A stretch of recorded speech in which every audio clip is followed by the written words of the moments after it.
Hi, I'm Katie Mitchell. 6 years ago, I started working at a Curves Club, and I'm currently the Director of Exercise and Research at Curves International. I'm excited to be here today to teach you one of the most important topics, equipment use.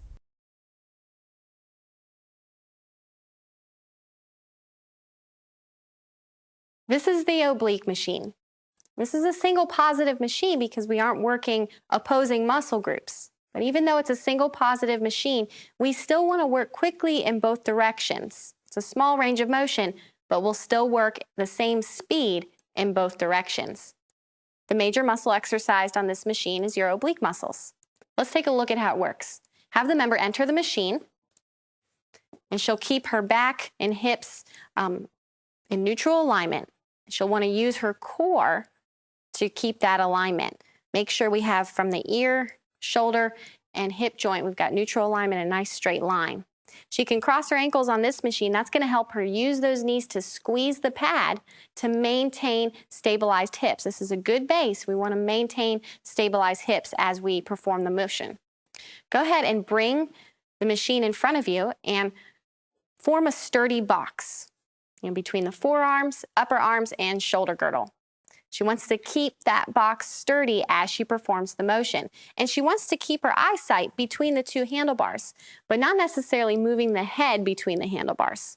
Maintain that neutral alignment I've always talked about from the ear, shoulder, and hip joint. And she can maintain that by using that core so she doesn't slouch and rest against the back pad. That's going to be more work to those core muscles, which is a good thing.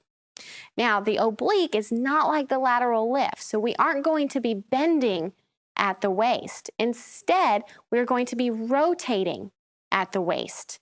So your torso literally becomes like a cylinder rotating from the waist side to side.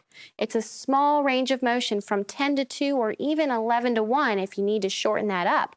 And that's because the oblique muscles are little muscles in a diagonal formation, so we have a small range of motion. Let's see what this looks like.